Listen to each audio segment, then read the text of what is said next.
KTV Originals।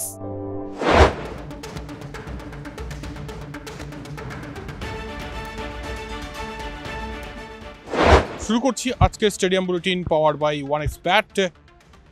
আজকের stadium bulletin শুরু করব Kolkata Knight Riders Punjab match প্রসঙ্গ দিয়ে।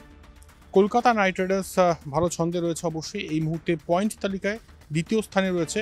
7টি ম্যাচের মধ্যে 5টিতে জয় পেয়েছে, 2টিতে হার। তবে পাঞ্জাবের বিরুদ্ধে নামার আগে বেশ চনমনে কলকাতা নাইট রাইডার্স।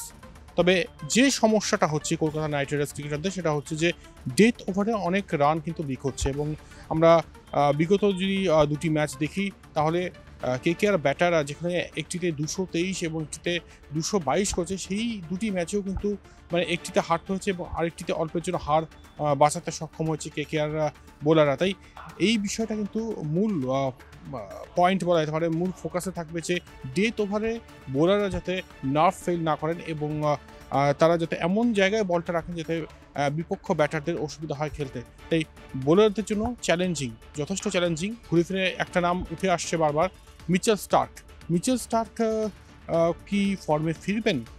তাকে কি কালকে বিশ্রাম দেওয়া হবে? এখনও পর্যন্ত যা খবর, আজকে অবশ্যই তিনি অনুশীলনে এসেছেন, তবে বল করতে কিন্তু দেখা যাচ্ছে না মিচেল স্টার্ককে। গতকালও কিন্তু ঠিক একই চিত্র ধরা পড়েছিল।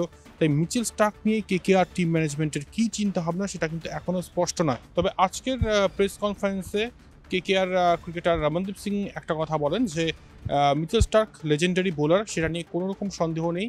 তবে ক্রিকেটটা হচ্ছে সময়ের খেলা, ক্রিকেটটা হচ্ছে টাইম গেম, সবার সময় সমান যায় না। তাই মিচেল স্টার্কের সময় অবশ্যই আসবে, তবে সেটা কি আগামীকালই আসবে? তাকে কি দেখা যাবে উইকেট নিতে, নাকি তাকে নিয়ে অন্য কিছু ভাবছে KKR টিম ম্যানেজমেন্ট? তাই সব প্রশ্নের উত্তর আগামীকাল পাওয়া যাবে। এবং আরও একটা বিষয় যে রিজার্ভড পেসাররা রয়েছে, তাদের মধ্যেও কাউকে খেলানো হতে পারে বলে খবর রয়েছে। তাই মিচেল স্টার্ককে নিয়ে যে গুঞ্জনটা চলছে, তাকে বিশ্রাম দেওয়া হবে, অন্য একজন বোলারকে খেলানো হবে, সেটা নিয়েও কিন্তু মানে জল্পনা আরও জোরালো হচ্ছে। তবে এখনও কিন্তু কিছু বোঝা যাচ্ছে না যে টিম কম্বিনেশন কী হতে চলেছে। রমনদীপ সিং এটাও বলেন যে মাস্টার মাইন্ড অবশ্যই গৌতম গম্ভীর, তিনি সমস্ত কিছু কিন্তু সিদ্ধান্ত নেন এবং তিনি ব্যাকিং করেন তরুণ ক্রিকেটারদের। রমনদীপ সিং বা অঙ্গরিশ রঘুবংশীর মতো ক্রিকেটাররা যে এত ভালো পারফর্ম করছে এবারের IPL-এ, তার অন্যতম কারণ কিন্তু গৌতম গম্ভীর। তাই তাদেরকে ফ্রিডম দিচ্ছেন গৌতম গম্ভীর এবং প্রত্যেক ক্রিকেটাররা জানে তাদের কী রোল।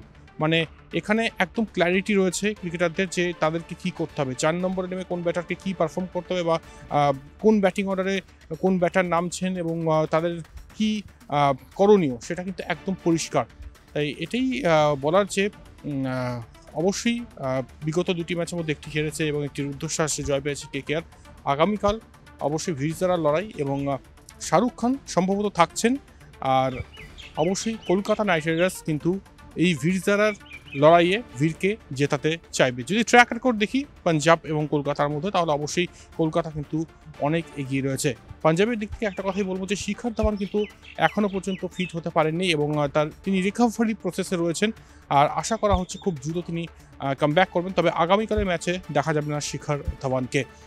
আর একই সঙ্গে পাঞ্জাব কিংসের তরফ থেকে সুনীল যোশী সাংবাদিক সম্মেলন করেন এবং তিনি পরিষ্কার বলেন যে ফরেন ক্রিকেটাররা যে ফেল হচ্ছে, এটা কিন্তু মূল কারণ নয়, আমরা দল হিসেবে হারছি। তাই টিম গেমের জয়গান গাইতে হবে এবং অবশ্যই টিম গেম খেলেই জিততে হবে কলকাতা নাইট রাইডার্সের বিরুদ্ধে। ভিড়জারা লড়াইতে কে জেতে, কে শেষ হাসি হাসে, ভিড় না যারা, সেটা কিন্তু সময় বলবে। আজ এখানেই শেষ করছি স্টেডিয়াম বুলেটিন। চোখ থাকুক stadium bulletin powered by OneXBet। Stadium bulletin দেখার জন্য অবশ্যই আপনাদের লগ ইন হতে হবে কলকাতা টিভি অনলাইনে এবং একই সঙ্গে আমাদের ফেসবুক ইউটিউব তো রয়েছেই, নতুন Kolkata TV sports Facebook page রয়েছে এবং একই সঙ্গে আমাদের digital broadcast partner daily hunt রয়েছেই।